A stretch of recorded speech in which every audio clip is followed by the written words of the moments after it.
Hello students, आप सबको अपने एनसीईआरटी साइंस चैनल में स्वागत करती हूँ। आज हम एनसीईआरटी प्रैक्टिस सेट का पार्ट 13 देखने वाले हैं। इससे पहले हम लोग 12 पार्ट देख चुके हैं। जिसने नहीं देखे हैं वह चैनल पर प्लेलिस्ट बना हुआ है, आप वहां से देख सकते हैं। यह practice set class NCERT class 6 से 12 तक है। इम्पोर्टेंट एमसीक्यू जो कि बीपीएससी 4 या फिर आने वाले टीचिंग एग्जाम में आने वाले एमसीक्यू होता है। इसमें से अधिकतर क्वेश्चन लगभग 50% जो बीपीएससी टीआरई, बीपीएससी 2, बीपीएससी 1 में क्वेश्चन पूछा गया है। तो ये टीचिंग बीपीएससी 4 या फिर किसी भी टीचिंग एग्जाम्स की तैयारी कर रहे हैं छात्र छात्राओं के लिए काफ़ी महत्वपूर्ण सेशन है। आप लोग इसे ज़रूर देखिएगा। चलिए शुरू करते हैं क्वेश्चन नंबर 1 से कि निम्नलिखित में से सत्य कथन का चयन करें। इनमें से सत्य कथन है जैसे कि द्विनाम पद्धति को कैरोलस लीनियस ने सुझाया, या फिर इसमें पहला शब्द जाति तथा दूसरा शब्द वंश नाम होता है। कैरोलस लीनियस ने क्या था, ये द्विनाम पद्धति यानी जैसे कि किसी भी जीव जंतु पेड़ पौधे का जो वैज्ञानिक नाम होता है वो उसमें दो नाम होता है। तो इस उसी को द्विनाम पद्धति कहते हैं और इसको कैरोलस लीनियस ने सुझाया था। इसमें दो नाम जो क्या क्या होता है, ये पहला नाम जो होता है वो जाति को बताता है और दूसरा नाम जो है वो वंश को बताता है। जैसे कि मनुष्य का जो होमोसेपियंस नाम है, तो होमोसेपियंस में होमो हो जाएगा उसका मनुष्य का जाति और उसका सेपियंस हो जाएगा वंश नाम। इस प्रकार हम जैसे मैंगो में भी देखें, मैंगीफेरा इंडिका, ये मैंगीफेरा इंडिका क्या हो जाएगा, पहला शब्द जाति, इंडिका क्या हो जाएगा उसका वंश नाम। इस प्रकार मतलब वैज्ञानिक में विभिन्न पेड़ पौधे और जातों को वैज्ञानिक नाम दिया जाता है ताकि उसका सार्वजनिक मान नियम का पालन हो सके। मीन्स सभी जगह एक ही नाम हो सके, जैसे कि उसका लोकल नाम अलग अलग हो जाता है। इस प्रकार वैज्ञानिकों को समझ में नहीं आ जाएगा उसका असल नाम क्या है, इसीलिए इसको वैज्ञानिक नाम दिए जाते हैं ताकि उसका हर जगह एक ही मान हो, सार्वजनिक मान हो, इसलिए वैज्ञानिक नाम दिया जाता है। तो इसका आंसर हो जाएगा 1 और 2 यानी दोनों सही है। Number C. इसमें टिक लगा हुआ है दोस्तों, क्योंकि हम एक बार इसका वीडियो बना चुके थे। ये मेरा वीडियो डिलीट हो गया, इसलिए हमें फिर से वीडियो बनाना पड़ रहा है, इसलिए इसमें टिक लगा हुआ है। दूसरा क्या है, वर्गीकी संवर्ग के सही क्रम की पहचान करें। वर्गीकी संवर्ग यानी टैक्सोनॉमी। टैक्सोनॉमी मतलब जैसे विभिन्न जीव जंतु और को उसको 7 वर्गों में बांटा जाता है। पहला क्या है, जैसे किंगडम बोलते हैं ना, एनिमल किंगडम और प्लांट किंगडम, विभिन्न जीवों जंतु को बांटते हैं। फिर किंगडम के बाद आता है संघ यानी फाइलम। जंतु के लिए फाइलम यूज करते हैं और वही पौधे के लिए, पौधों को बांटने के लिए डिवीजन, इसी में आ जाएगा संघ या डिवीजन यानी भाग। फिर दूसरा आ जाएगा वर्ग, में से कौन सा क्लास में है। फिर उसका चौथा आ जाएगा गण यानी ऑर्डर। फिर आ जाएगा कौन सा फैमिली में आता है यानी कुल। फिर उसका कौन सा वंश में आ जाता है, उसके लास्ट में आ जाता है जाति। यानी जाति जो है वो किसी भी संवर्ग में टैक्सोनॉमी में सबसे छोटी इकाई होती है और सबसे बड़ी इकाई हो जाएगा किंगडम। तो इस प्रकार सबसे छोटी इकाई जाति, फिर वंश, फिर कुल, गण, वर्ण, वर्ग, संघ, जगत, किंगडम। तो इसका आंसर हो जाएगा ए, यानी 7 वर्गों का सही सही क्रम आप लोग याद रखिएगा। सबसे छोटी इकाई जाति हो जाएगा, सबसे बड़ी जगत। फिर है तीसरा, 5 जगत वर्गीकरण किसने प्रस्तावित किया। यानी विभिन्न जीव जंतु को जो है R.H. व्हिटेकर ने 5 जगत में वर्गीकरण किया 1969 में। वो 5 जगत क्या क्या है, जैसे कि मोनेरा, प्रोटिस्टा, फंजाई, प्लांटी एवं एनिमलिया, इन 5 वर्गों में वर्गीकृत किया है। मोनेरा के अंतर्गत आ जाएगा सभी बैक्टीरिया, विभिन्न प्रकार के जो बैक्टीरिया है वो मोनेरा के अंतर्गत आ जाएगा। प्रोटिस्टा के अंतर आ जाएगा, जैसे कि हम लोग प्रोटोजोआ, अमीबा ये सब पढ़ते हैं, उसमें प्रोटिस्टा में आ जाएगा। फिर फंजाई में विभिन्न प्रकार के जितना भी शैवाल है सब फंजाई में आ जाता है। फिर प्लांटी में विभिन्न प्रकार के पेड़ पौधे एवं एनिमलिया में विभिन्न प्रकार के जंतु। इस प्रकार R.H. व्हिटेकर ने 1969 में विभिन्न जगत को 5 वर्ग, प्राणी को 5 जगत में बांटा गया है। फिर है साइनोबैक्टीरिया यानी नील हरित शैवाल, जिसको ब्लू ग्रीन एल्गी भी कहते हैं। इनमें से कौन सा क्लोरोफिल पाया जाता है। चूंकि बैक्टीरिया में जो क्लोरोप्लास्ट नहीं पाया जाता है, लेकिन ब्लू ग्रीन एल्गी में क्लोरोप्लास्ट पाया जाता है, जो कि उसमें प्रकाश संश्लेषण की क्रिया करती है। तो ये क्लोरोफिल ए पाया जाता है इसमें। फिर है निम्नलिखित को सही सुमेलित करें। क्या है? बैक्टीरिया है और उसका आकार दिया हुआ है। बैक्टीरिया जो है आकार के अनुसार इसको 4 वर्गों में बांटा जाता है, जैसे कि कोकस, बेसिलस, विब्रियो और स्पाइरलम। कोकस जो है वो गोलाकार होता है और बेसिलस जो है वो छड़ आकार का होता है। फिर वही विब्रियो जो है वो कोमा आकार का होता है और स्पाइरलम जो है वो सर्पिलाकार होता है। इस प्रकार बैक्टीरिया को आकार के अनुसार 4 वर्गों में रखा गया है और उसका आकार 4 विभिन्न आकार का देखे। तो इसका आंसर हो जाएगा सी, यानी 4 3 2 1 5 का।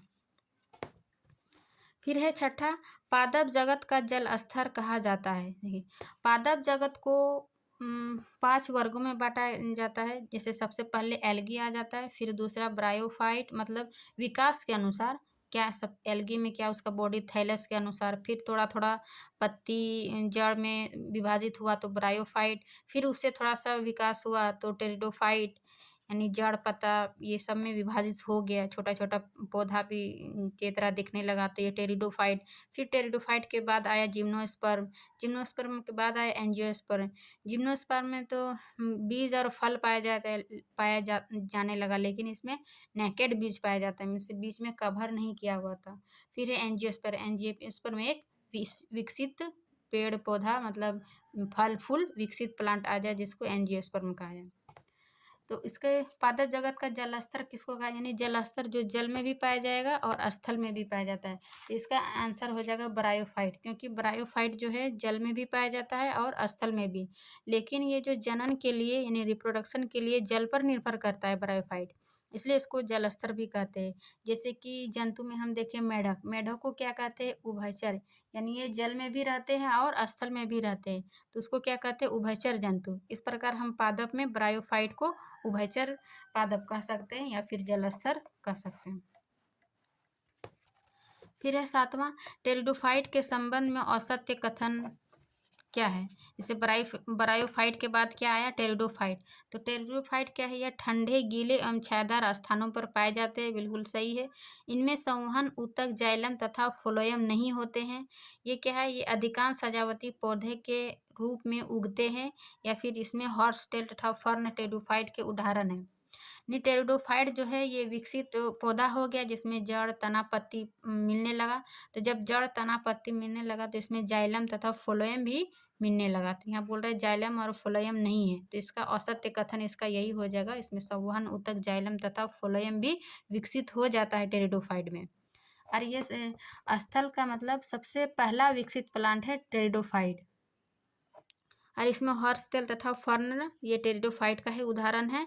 इसका अधिकांश पौधा जो सजावटी पौधे के रूप में उपयोग करते हैं, जैसे कि थूजा हमारे घर गमलों में लगाते हैं ना, ये सब जो सजावटी पौधे में आ जाता है। और इसमें हॉर्सटेल तथा फर्न इसका उदाहरण है। फर्न को अधिकतर सजावटी पौधे में लेते हैं और ये ठंडे, गीले तथा छायादार स्थानों पर पाए जाते हैं। फिर आठवां, जिम्नोस्पर्म का सबसे लंबा वृक्ष निम्नलिखित में से कौन है? जैसे टेरिडोफाइट के बाद कौन सा पौधा आया? जिम्नोस्पर्म। जिम्नोस्पर्म में तो विकसित प्लांट हुआ, लेकिन उसमें फल भी आया, लेकिन जो उसका बीज आया तो वो नेकेड आया, मीन्स बिना ढका हुआ, नेकेड बीज। और इसमें मध्यम तथा लंबे लंबे वृक्ष आता है जिम्नोस्पर्म में। इसका उदाहरण पाइनस, साइकस, सिकुआ सभी है, लेकिन सबसे लंबा वृक्ष पूछ रहा है तो इसका आंसर हो जाएगा सिकुआ, जो कि सब जिम्नोस्पर्म का सबसे लंबा वृक्ष है। फिर है नौवां, निम्नलिखित कथनों पर विचार करें। क्या है? द्विकोरिक और त्रिकोरिक। द्विकोरिक जीव जंतु क्या होता है? जिसमें इसका भ्रूणीय स्तर पर जो लेयर होता है त्वचा का, वो 2 स्तर में बटा होता है। एक है एंडोडर्म और एक्टोडर्म। एंडोडर्म सबसे आंतरिक त्वचा और एक्टोडर्म सबसे बाह्य त्वचा। तो द्विकोरिक जीव जंतु में जो होता है उसमें 2 भ्रूण, एक्टोडर्म और एंडोडर्म पाया जाता है। इसका उदाहरण हम लोग देख सकते हैं सिलेंट्रा जीव जंतु में। सिलेंट्रा में जैसे हाइड्रा आ गया, ओरेलिया आ गया, तो इस प्रकार के जंतु में द्विकोरिक होते हैं, यानी भ्रूण स्तर 2 स्तरों में बँटा होता है। वहीं त्रिकोरिक में जैसे मनुष्य आ जाता है, इसका भ्रूण स्तर जो है वो 3 तो लेयर में बँटा होता है। एंडोडर्म और बीच का पार्ट जो होता है वो मेसोडर्म और एक्टोडर्म जो सबसे बाह्य त्वचा होता है। यानी मेसोडर्म यानी एक्टोडर्म एंडोडर्म, मेसोडर्म और एक्टोडर्म तीनों लेयर आ जाए, इसलिए इसको त्रिकोरिक कहते हैं। तो इसका सत्य कथन इसका 1 और 2 दोनों हो जाएगा। फिर है प्लेटीहेल्मिन्थेस के संबंध में असत्य कथन का चयन करें। प्लेटीहेल्मिन्थेस क्या है? ये इसमें चपटे कृमि आते हैं, जैसे कि प्राणी जगत का है जो 9 वर्ग में बांटा गया है। सबसे पहला है पोरीफेरा, दूसरा है सिलेंट्रेटा, तीसरा है प्लेटीहेल्मिन्थेस, चौथा है एस्केहेल्मिन्थेस, पांचवा है एनेलिडा, छठा है आर्थ्रोपोडा, सातवां है इकाइनोडर्मेटा और आठवां है मोलस्का और सबसे लास्ट और विकसित 9वां है कॉर्डेटा। तो प्लेटीहेल्मिन्थेस वर्ग ये तीसरे में आता है। ये जो है वो परजीवी के रूप में होता है, जो मनुष्य या जीव जंतु के आंत में पाए जाते हैं, या फिर उसको उसमें मतलब ब्लड चूसने वाला होता है। तो इसके बारे में असत्य कथन का चयन करें, तो हम प्लेटीहेल्मिन्थेस के बारे में पहले जान लिए कि ये परजीवी के रूप में पाए जाते हैं मनुष्य या जीव जंतु में। तो सत्य कथन जानते हैं। नंबर 1, प्लेटीहेल्मिन्थेस के अधिकांश प्राणी मनुष्य के अंतः परजीवी में होते हैं, सही है। फिर इसमें अंकुश तथा चूसक नहीं पाए जाते हैं। इसमें जब परजीवी है तो ये अंकुश तथा चूसक पाया जाएगा, तब ना ये मनुष्य का ब्लड या फिर चूसने का काम करता है, जो वो मतलब जॉक सब जो होता है ना, तो ये इसमें चूसक अंग पाए जाते हैं। फिर है इसमें नर एवं मादा अलग नहीं होते हैं। इसका कहने का अंश है, मतलब इसमें नर तथा मादा अलग अलग नहीं होता है, क्योंकि इसमें आंतरिक निषेचन होता है, इसलिए इसमें नर एवं मादा अलग अलग नहीं होता है। ये मतलब उसके शरीर में ही नर और मादा पाए जाते हैं। तो इसका आंसर हो जाएगा केवल 2, यानी इसका चूसक अंश नहीं पाए जाते, असत्य कथन 2 हो जाएगा, बाकी 1 और 3 इसका सही कथन है। फिर 11वां, प्राणी जगत का सबसे बड़ा संघ क्या है? प्राणी जगत को कितने वर्गों में रखे हैं? 9। तो इसके सबसे बड़ा जगत जो है वो अर्थोपोडा हो जाएगा, क्योंकि अर्थोपोडा में है जो विभिन्न प्रकार के जितना भी कीट वर्ग है, जैसे कि बिच्छू, मकड़ी, झींगा, मधुमक्खी, कोकरे, जितना भी अर्थ पे जितना भी कीड़े मकोड़े हैं, इसको अर्थोपोडा वर्ग में रखा गया है।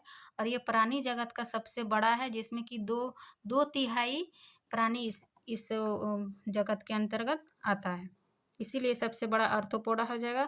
दूसरा है मोलस्का, जिसका शरीर मुलायम होता है, जैसे सीपिया, घोंगा, ये सब मोलस्का में आ जाता है। एनेलिडा में शरीर खंडों में बटा होता है, तो इसका आंसर हो जाएगा बी। फिर ये 12वां, निम्नलिखित कथन पर विचार करें। क्या है? प्रायः द्विबीजपत्री पौधे की पत्ती में जालिका सिरा विन्यास होता है, या फिर प्रायः एक बीजपत्री पौधे की पत्ती में समानांतर सिरा विन्यास होता है। इसका हम क्लास 6 का थ्योरी लेक्चर डिटेल से पढ़ाए हैं, जो उसका पत्ती को देखकर ही बता पाइएगा कि कौन सा पौधा एक बीजपत्री है या कौन सा पौधा द्विबीजपत्री है। फिर उसको पत्ती या बीज से ही पता कर पाएंगे कि कौन सा जड़ है। जैसे कि इन पत्ती को सिरा विन्यास के अनुसार 2 भागों में बांटते हैं, एक जालिका सिरा विन्यास और समानांतर सिरा विन्यास। जालिका सिरा विन्यास है, इसका पत्ती जो विभिन्न प्रकार की जाली ऐसे इस टाइप का लगा रहता है, इधर से उधर, एक बीच में फिर इधर, तो ये जालिका सिरा विन्यास हुआ। वहीं समानांतर में इस प्रकार समानांतर जो रहता है उसको समानांतर सिरा विन्यास कहते हैं। तो एक बीजपत्री में जैसे कि मक्का हो गया, गेहूं हो गया, इस प्रकार का पत्ता को देखिएगा आप अपने आसपास, तो इसका जो पत्ती जो है वो समानांतर रहता है, तो ये एक बीजपत्री पौधा हो गया। फिर जिसका जैसे कि चना का पत्ती कैसा होता है? जालिका सिरा विन्यास, तो इसका पौधा किस टाइप का हो जाएगा? द्विबीजपत्री। फिर इसी में यदि हम द्विबीजपत्री है तो जहाँ मूसला जड़ हो जाएगा, है ना, जिसका पत्ती जालिका सिरा विन्यास हो जाएगा, उसका जड़ भी मूसला हो जाएगा। यानी जड़ को भी 2 भाग में बांटते हैं, मूसला और झकड़ा। तो द्विबीजपत्री में मूसला जड़, जालिका सिरा विन्यास, द्विबीजपत्री, एक बीजपत्री में समानांतर सिरा विन्यास और झकड़ा जड़। तो इसका दोनों कथन सही है। तो यहाँ पूछ रहा है असत्य कथन का चयन करें, तो ना तो 1 और ना तो 2, क्योंकि ये दोनों कथन सही है। फिर है 13वां, सही सुमेलित कीजिए। क्या है? पुमंग, करोला, जायांग, कैलिक्स। ये क्या है? फूल के पार्ट है। फूल के पार्ट का क्या क्या कार्य है वो बताना है। जैसे पुमंग, ये पुमंग क्या है? फूल का नर जनन अंग है। और कोरोला क्या है? ये पुष्प का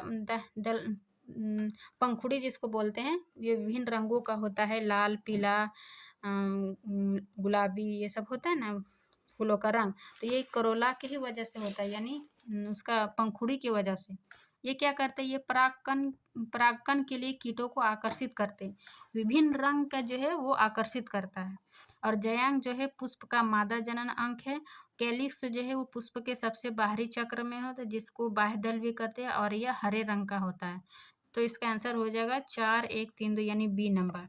हम पुष्प के भाग को थोड़ा सा देख लेते हैं। जैसे स्त्री केसर यानी मादा भाग 3 होता है। ये अंडाशय, ये एक फूल है, इसमें क्या है? अंडाशय, फिर ये वर्तिका, और ये वर्तिकाग्र। इसी वर्तिकाग्र में परागकण आके मिलता है और फर्टिलाइजेशन की क्रिया होता है। फिर है हम नर भाग को देखें। नर भाग में क्या पाया जाता है? ये परागकोश। परागकोश के अंतर परागकण पाया जाता है, जो कि पीला पीला पाउडर के रूप में सामान्यतः ये होता है। फिर इसमें एक डंठल जैसा होता है, जो कि यहाँ तक लगा हुआ रहता है अंडाशय से। इसको क्या कहते हैं? तंतु। तो इस प्रकार ये नर भाग और ये मादा भाग। फिर वही दलपुंज यानी पंखुड़ी, करोला, जो कि विभिन्न रंगों का लाल, पीला, गुलाबी, ये सब क्या है? रंगों को आकर्षित करता है परागकण के लिए कीटों को। फिर ये बाह्यदल यानी ये कैलिक्स, जो कि हरे रंग का होता है। इसके बाद ये पुष्प का विभिन्न भाग है। 13 का देखें। अब हम देखते हैं 14 नंबर।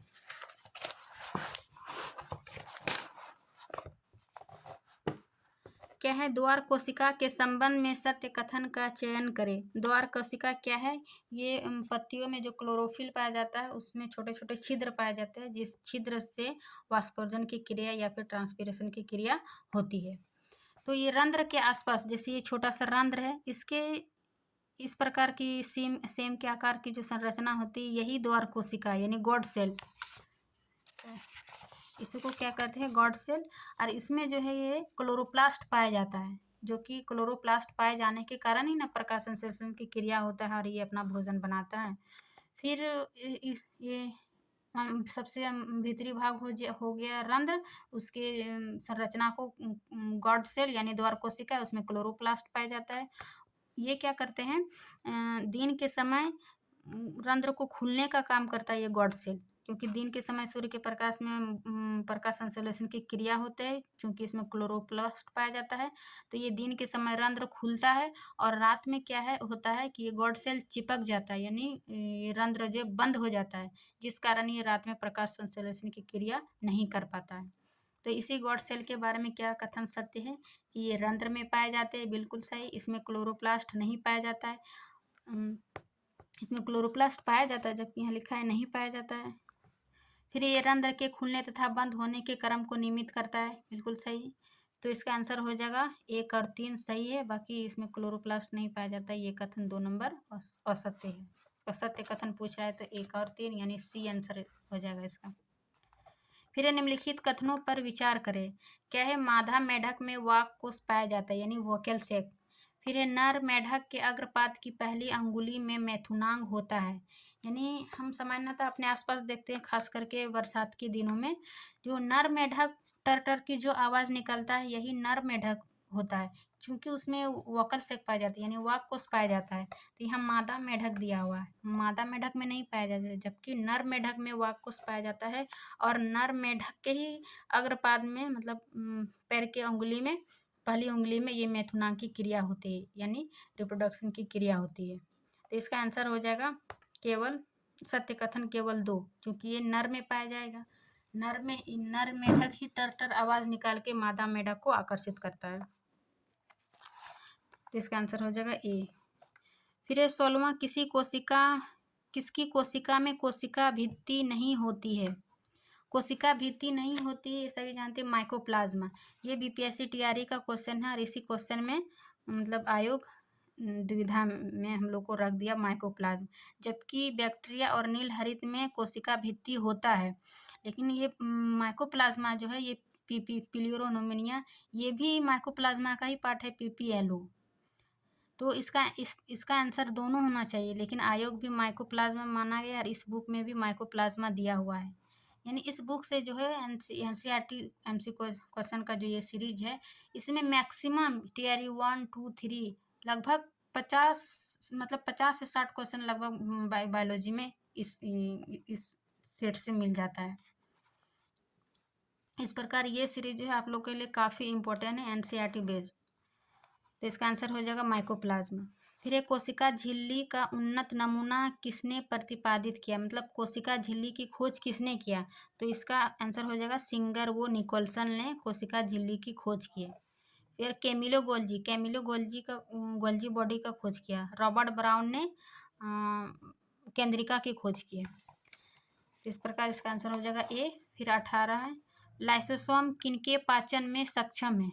लाइसोसोम क्या है, ये गोल्जी बॉडी के ही टूटने से लाइसोसोम बनता है। इसमें जो पाचक रस पाया जाता है, तो ये सभी के कार्बोहाइड्रेट, प्रोटीन, लिपिड, न्यूक्लिक अम्ल, ये सभी के पाचन करने में सक्षम होता है, जो इसमें एंजाइम पाया जाता है। और लाइसोसोम को आत्मघाती की थैली भी कहते हैं। इसका आंसर हो जाएगा चारों, यानी कार्बोहाइड्रेट, प्रोटीन, लिपिड, न्यूक्लिक अम्ल के पाचन में ये सक्षम है।